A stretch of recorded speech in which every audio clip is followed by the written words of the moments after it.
हमने अपने पिछले वीडियो में इंडिफरेंस कर्व क्या है, उसके अर्थ क्या है, उसकी परिभाषा क्या है और उसके क्या क्या विशेषता थी, उसे हमने जाना था।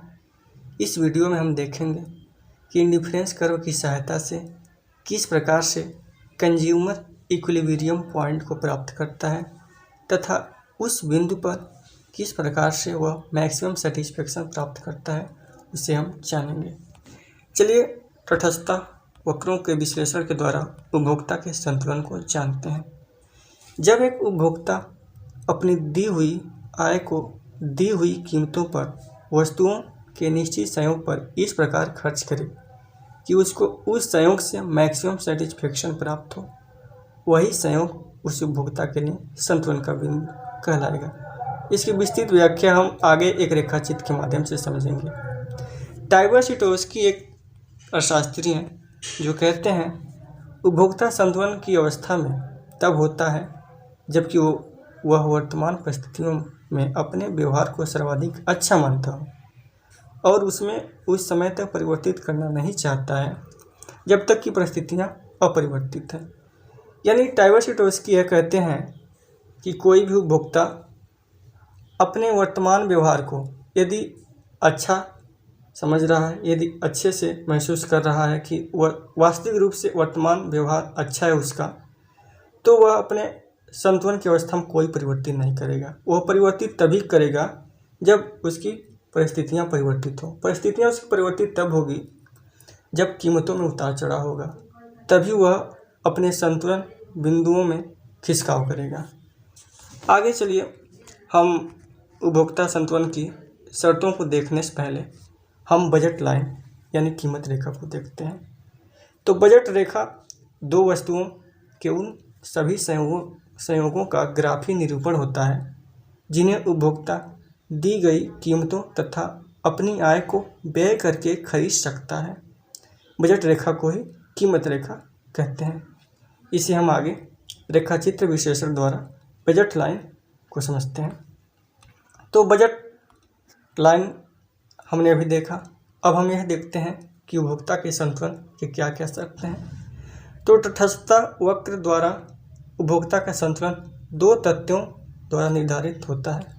पहला है तटस्थता मानचित्र। इसे हम इसके पहले वाले वीडियो में तटस्थता मानचित्र को एक रेखाचित्र के माध्यम से समझाया था कि जब एक से अधिक इंडिफरेंस कर्व होते हैं तो उसे ही तटस्थता मानचित्र कहते हैं। और दूसरा निर्धारक तत्व है कीमत रेखा।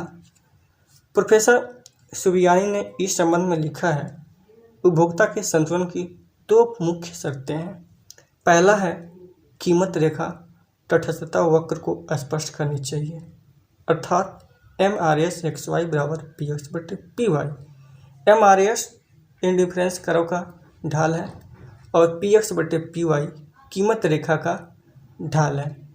यह दोनों ढाल जो है आपस में बराबर होने चाहिए, यानी कीमत रेखा और उदासीनता वक्र एक दूसरे को टच करना चाहिए, स्पर्श करना चाहिए।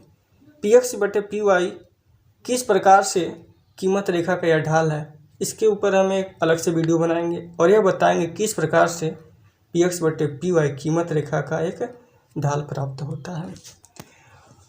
और दूसरा शर्त है तटस्थता वक्र मूल बिंदु के कन्वेक्स होने चाहिए। पहला जो शर्त है उसका व्याख्या हम एक रेखाचित्र के माध्यम से पहले करते हैं। पहली शर्त यह है कीमत रेखा तटस्थता वक्र को स्पर्श होनी चाहिए। यहाँ पर एक रेखाचित्र है। इस रेखाचित्र में हम देख रहे हैं एक्स अक्ष पर एक्स गुड्स और वाई अक्ष पर वाई गुड्स है। एक बजट लाइन यानी कीमत रेखा PL है और तीन indifference curve IC1, IC2, IC3 है।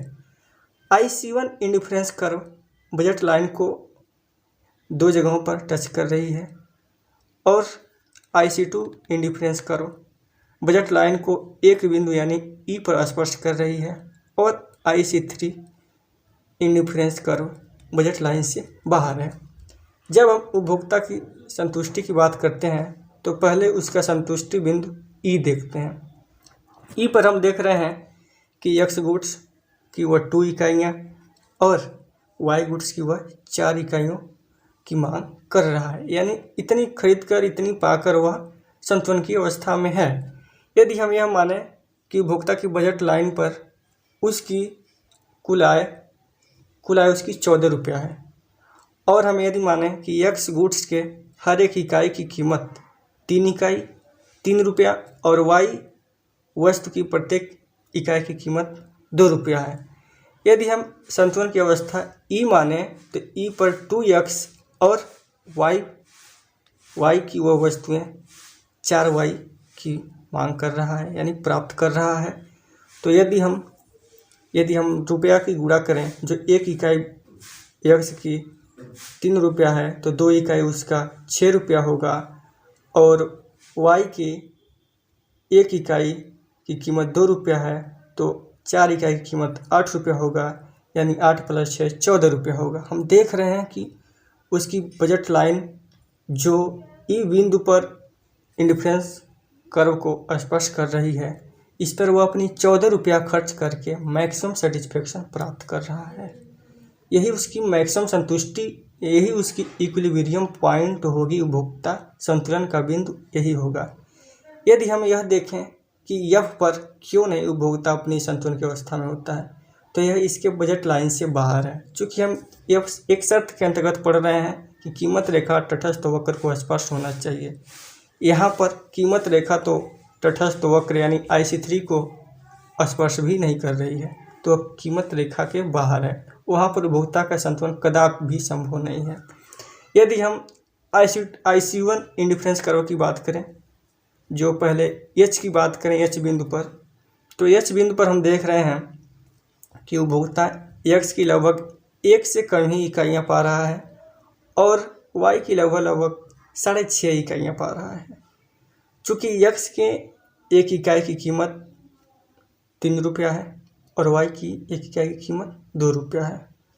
जब हम 6.5 इकाइयाँ चूँकि वह पा रहा है वाई की, जब उसमें हम 6.5 इकाइयाँ में जब हम 2 रुपये की गुणा करेंगे प्रति इकाई की दर से, तो हमारा 13 रुपया आएगा। और एक्स की जो हमारा 1 से कम ही प्राप्त कर रहा है, इस पर हमारा गुणा करेंगे जब हम 1 इकाई की, चूँकि 1 इकाई है भी नहीं, लगभग 2x है, लगभग 2 रुपया लगभग होगा, तो 13 × 2 = 15 रुपया हो जाएगा। हम देख रहे हैं कि इस इंडिफरेंस कर्व पर वह 15 रुपया खर्च कर रहा है, तब एच बिंदु पे वह संतुलन की अवस्था में होगा। जो कि उसकी बजट तो केवल 14 रुपया की है, उसे अधिकतम यानी 1 रुपया प्लस उसे देना पड़ेगा, तब वो एच बिंदु को प्राप्त करेगा। इस प्रकार से हम कह सकते हैं कि उपभोक्ता के लिए ई बिंदु ही मैक्सिमम सेटिस्फेक्शन का बिंदु है। उसकी बजट केवल 14 रुपया की है और 14 रुपया खर्च कर वह एक्स और वाई गुड्स को प्राप्त कर रहा है, और ई पर वह मैक्सिमम सेटिस्फेक्शन प्राप्त करता है। अगला शर्त है संतुलन अवस्था में तटस्थता वक्र मूल बिंदु के कन्वेक्स होना चाहिए।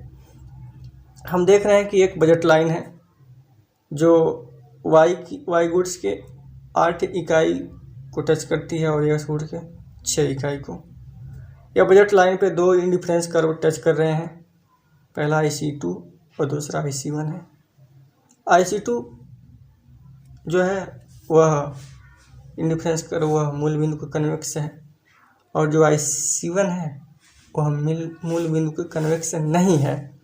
यदि पहली संतुलन अवस्था का बिंदु हम ई लेते हैं, तो ई पर देख रहे हैं हम 1.5 इकाई एक्स की मांग पा रहा है और वाई गुड्स की वह 6 इकाइयाँ पा रहा है।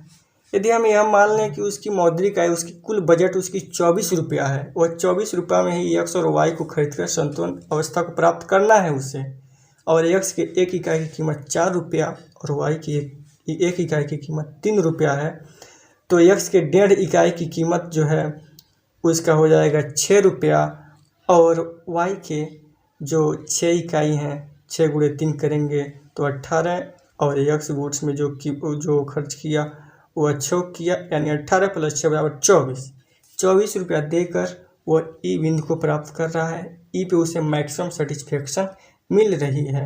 उसकी मौद्रिक आय 24 रुपया कुल है और कुल खर्च कर दे रहा है, जिससे वह एक्स की 1.5 इकाइयाँ और वाई की 6 इकाइयाँ प्राप्त कर रहा है।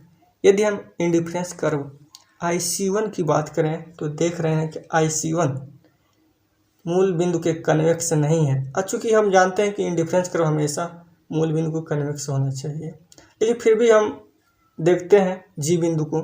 यदि हम जी बिंदु की बात करें तो जी बिंदु पर हम देख रहे हैं कि एक्स की वह 3 इकाइयाँ पा रहा है और वाई की 4 इकाइयाँ पा रहा है।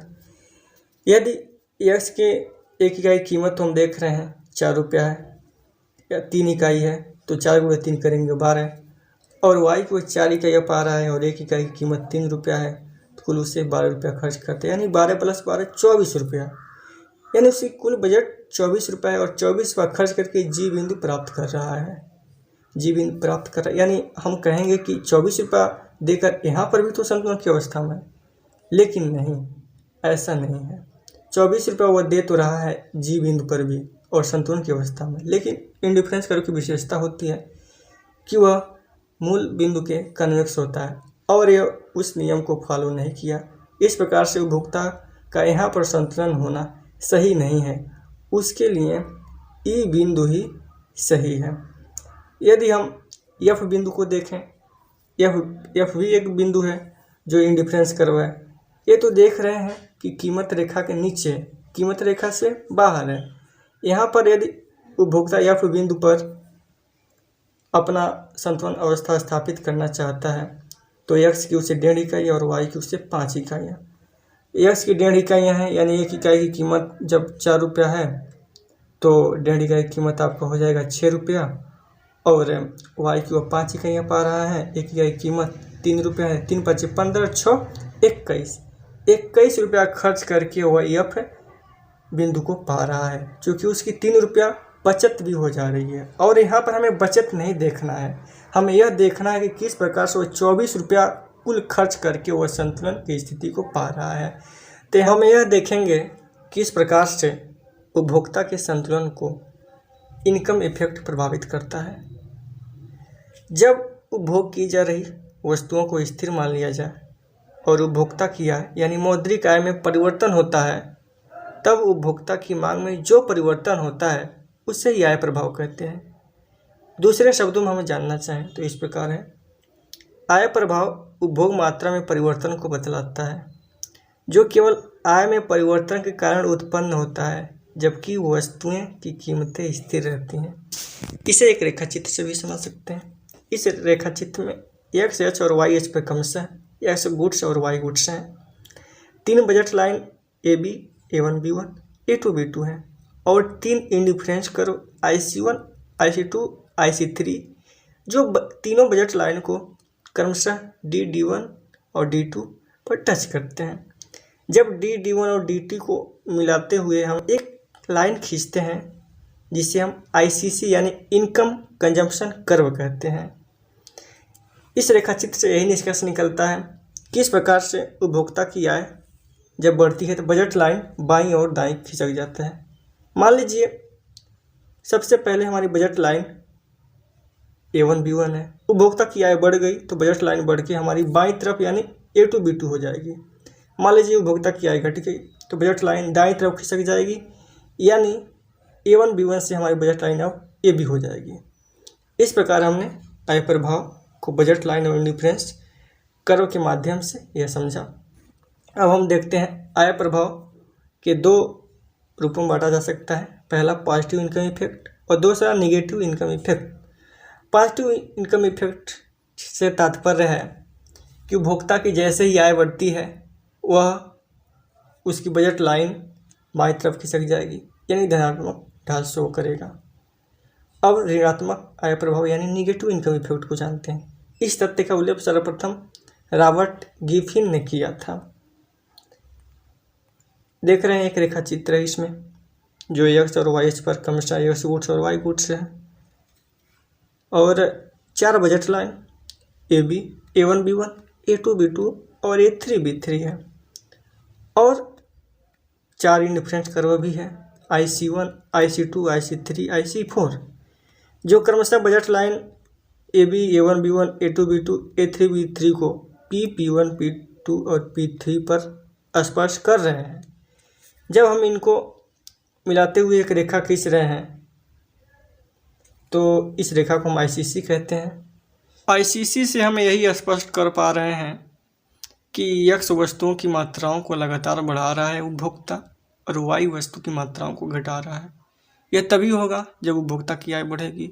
व्यवहार में भी हम यही देखते हैं कि यदि हमारी इनकम बढ़ गई, पहले से हम ज़्यादा कमा रहे हैं, तो अब हम बढ़िया वस्तु यानी उच्च गुणवत्ता वाली वस्तुओं की मांग को बढ़ाते हैं और जो घटिया वस्तु थी, जो मजबूरियों में हम खरीदा करते थे, उसे हम घटा देंगे। इस प्रकार से ऋणात्मक आय प्रभाव को हमने एक रेखाचित्र के माध्यम से समझा। ऋणात्मक आय प्रभाव से यही स्पष्ट हो पाया है कि किस प्रकार से उपभोक्ता की आय बढ़ती है और वह सुपीरियर वस्तुओं की मात्रा को बढ़ा देता है और इन्फीरियर वस्तुओं की मांग को घटा देता है।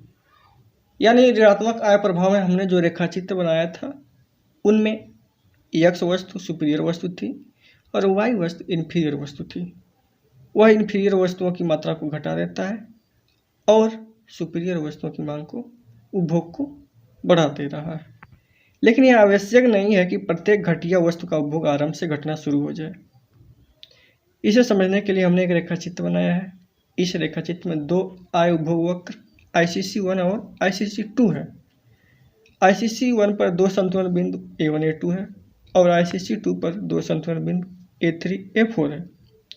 ICC1 के लिए X इन्फीरियर वस्तु और Y सुपीरियर वस्तु है और ICC2 के लिए Y इन्फीरियर वस्तु और X सुपीरियर वस्तु है। हम देख रहे हैं ICC1 में कि जब संतुलन का बिंदु A2 था, तो उपभोक्ता X और Y वस्तुओं की मात्राओं को दोनों का उपभोग कर रहा था। लेकिन जैसे ही A1 संतुलन बिंदु हुआ, एकाएक वह X वस्तुओं की मात्रा को घटा दिया, उसे इन्फीरियर वस्तु समझने लगा और Y वस्तु की मात्रा को बढ़ा दे रहा है। और हम ICC2 में देख रहे हैं, जब A3 था तो उपभोक्ता लगभग X और Y दोनों की मात्राएं का उपभोग कर रहा था। लेकिन जैसे A4 हुआ, एकाएक वह X वस्तु की मात्रा को बढ़ा दे रहा है, Y वस्तु को इन्फीरियर समझने लग रहा है।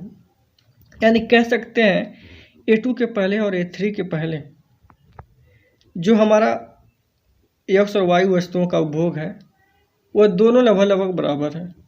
यानी कह सकते हैं कि आय बढ़ने पर भी ऐसा नहीं है कि इन्फीरियर वस्तु एकाएक घटा देंगे उसकी मात्रा को। हम इस प्रकार से हमने इस रेखाचित्र के माध्यम से यह समझा कि इन्फीरियर वस्तुओं की मात्रा आय बढ़ने के बाद प्रारंभ से ही घटना शुरू नहीं होती है। इस प्रकार संक्षेप में हम कह सकते हैं कि आय के परिवर्तन से वस्तुओं के उपभोग पर जो प्रभाव पड़ता है, उसे आय प्रभाव कहते हैं तथा यह प्रभाव सामान्य वस्तुओं के लिए धनात्मक यानी सुपीरियर वस्तु तथा घटिया यानी गिफिन वस्तुओं के लिए ऋणात्मक होता है। इस प्रकार हमने इंडिफरेंस कर्व की सहायता से उपभोक्ता के संतुलन की शर्त, उसके बाद आय प्रभाव जिसमें धनात्मक और ऋणात्मक आय प्रभाव को पढ़ा। मुझे उम्मीद है आप लोगों को यह वीडियो बेहतर लगा होगा। यदि बेहतर है तो लाइक, कमेंट और सब्सक्राइब जरूर करें। Thanks for watching.